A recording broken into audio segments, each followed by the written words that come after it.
During a fight, my wife said, "I only married you because I thought the baby was yours." I secretly DNA tested our 5-year-old. The results confirmed it. He wasn't mine. I filed for divorce and exposed her paternity fraud in court. Now she won't stop calling me. Hello Reddit I+ here. My name is Adrian Cole. I'm 35 years old, and until 6 weeks ago, I thought I had the kind of life most people envied. A career in corporate law, a beautiful wife, a 5-year-old son who thought the world of me. We lived in a quiet neighborhood in Charlotte, North Carolina, built the life together, or at least I thought we did. Now, I'm sitting alone in a furnished apartment staring at a phone that won't stop lighting up with her name, Jenna. But let me take you back. Jenna and I met in law school. She had this magnetic energy, confident, sharp, always the smartest person in the room. We were both on law review, always in competition, and somewhere between study sessions and moot court, we fell in love. After 3 years, she got pregnant. I was surprised, but thrilled, proposed immediately. She said yes, with tears in her eyes. We married in a small courthouse ceremony before she started to show. 7 months later, our son, Miles, was born, slightly premature, the doctor said. I never questioned it. For 5 years I was dad, Saturday soccer games, late-night fevers, bedtime stories about dragons and space travel. I taught him how to ride a bike. I stayed up with him when he had night terrors. I thought love made me a father, and it did, until Jenna opened her mouth one drunken night and ripped it all away. It started like any other argument. She was mad I'd missed dinner again. I'd stayed late at the office prepping for a trial. She accused me of always putting work first. Same script, different day. But then I brought up Miles's latest reading evaluation. I'd struggled with dyslexia as a kid, and I worried he might be showing signs too. That's when it happened. She rolled her eyes, took another sip of wine and said, "For God's sake, Adrian. He's nothing like you. He never was. I only married you because I thought the baby was yours." Just like that. Like it was nothing. The silence in the room was deafening. I stared at her, waiting for her to laugh it off. She didn't. Her face went pale. She tried to backpedal, said she was drunk, angry, didn't mean it, but I'd seen something in her eyes. That flicker of truth, cold, calculated. That night, I didn't scream, didn't argue. I told her we'd talk in the morning and went to sleep in the guest room while she cried on the other side of the door. The next morning, she was acting like nothing had happened. Pancakes with Miles, kisses goodbye. Like she hadn't just shattered my world 12 hours ago, but I wasn't playing along anymore. I ordered a home DNA kit and had it shipped to my office, took the samples discreetly.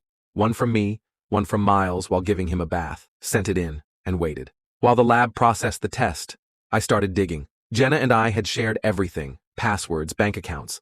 So I checked her old phone records. Around the time of conception, there was a frequent caller I didn't recognize, cross-referenced it with her emails. His name was Derek Langston, a partner at her firm. He was also married at the time. The timing was too perfect. 7 days later, the DNA results hit my inbox. 0% match. Not the father. I sat in my office staring at the screen for a long time. No emotion, just clarity. That night, I tucked Miles in like usual, read him his favorite book, kissed Jenna goodnight, then went back to the guest room and stared at the ceiling, listening to her breathe in the next room. Like a stranger I'd never met. The next day, I met with my divorce lawyer, Sandra Rios, who also happened to be an old friend from undergrad. I gave her everything. Emails, phone logs, DNA results, even a few journal entries I'd found in a shared folder on her laptop. She'd kept a personal journal, and in it, she'd confessed everything. She'd known she was pregnant before I proposed. She wasn't sure if it was mine or Derek's, but I was the safer bet.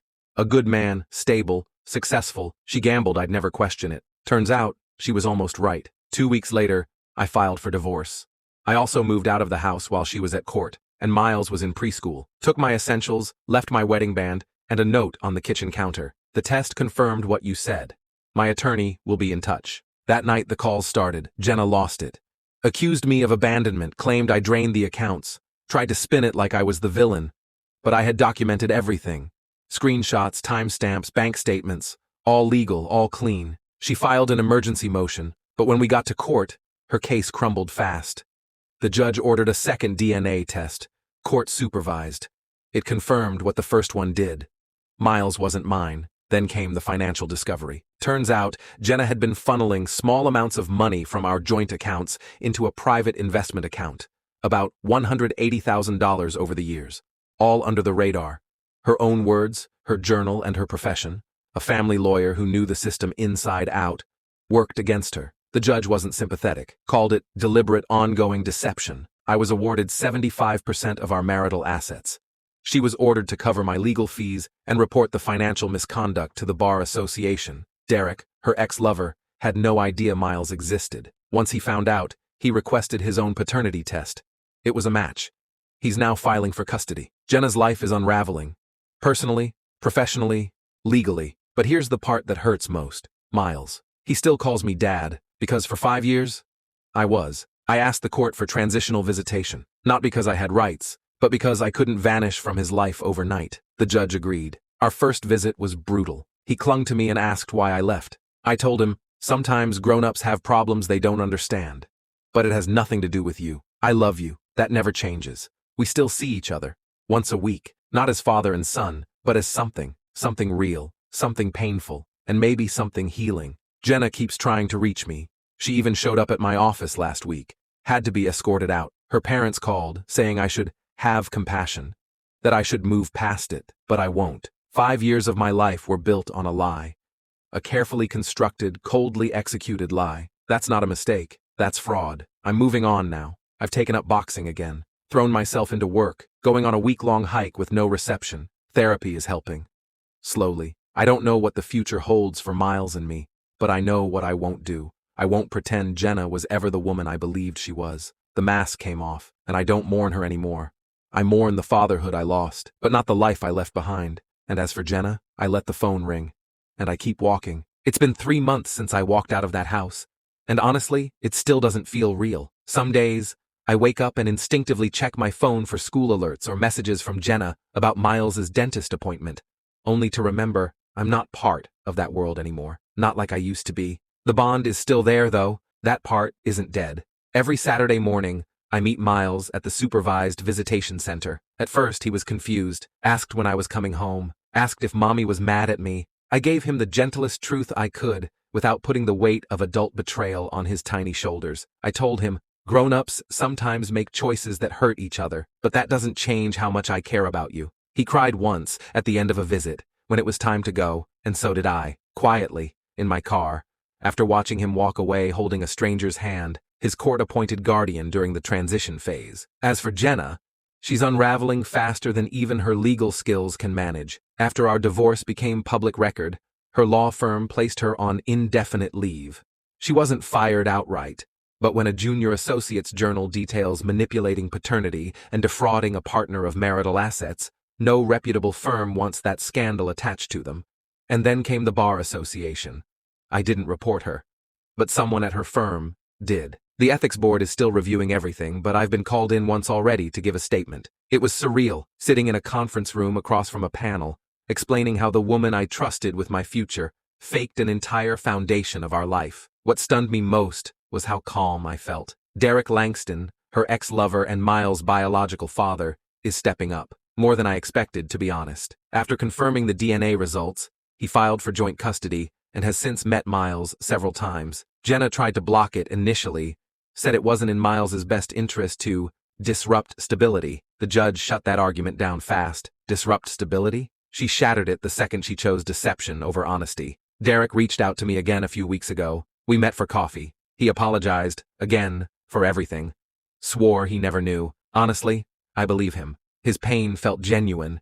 And when he talked about Miles, his face softened in the same way mine does. He thanked me again for raising his son when he didn't even know he had one. That part still cuts deep. We talked about next steps, boundaries, coexisting in Miles' life. It's awkward, and probably always will be, but at least he's doing the right thing now. That's more than Jenna ever did. Meanwhile, I've started to feel something I didn't expect. Peace. It came slowly, not from a court ruling or a therapy session, but from something simpler. One night, after a particularly rough day in court, I came home to my apartment, sat on the couch, and didn't reach for my phone. Didn't look at her texts or check in on social media. I just sat in silence, breathing, and for the first time in months, I didn't feel like I was drowning. I still see Miles. Less like a father now, and more like an uncle, maybe an older cousin, someone familiar and safe. And every time I hug him goodbye, I remind myself that the love I gave was real, that I wasn't the fraud in this story. I was just the collateral damage. And yet, I'm surviving. I'm boxing again, 3 nights a week at a gritty gym downtown. The sound of gloves hitting the bag, the rhythm of movement, the discipline, it grounds me, reminds me that that I still have control over my own story, even if part of it was stolen from me. I've started volunteering at a local mentorship program for kids without fathers. Ironic maybe, but it helps. It gives all that love I still have somewhere to go. As for Jenna, the last I heard, she's trying to rebuild her career. She's attending mandatory ethics seminars. Her firm hasn't let her back, and rumor has it she's considering a move to another city. Maybe she's hoping for a fresh start, somewhere people don't know her history. She still tries to contact me every few weeks, new numbers, new email addresses. Once, even a handwritten letter slipped under my office door. But I'm done. Forgiveness isn't owed, it's earned. And some wounds? They aren't meant to heal in the direction of the person who inflicted them. I don't know what the future looks like for me and Miles. Maybe I'll fade into a memory. Maybe I'll be a familiar name in the background of his childhood stories. Or maybe one day he'll grow up and ask the full truth, and I'll be ready to tell him, not to turn him against his mother or confuse him, but to show him that love isn't just biology, and trust, once broken, comes with consequences. For now, I keep showing up for him when I can. I keep showing up for myself every day. And when my phone rings with another unknown number, I don't answer.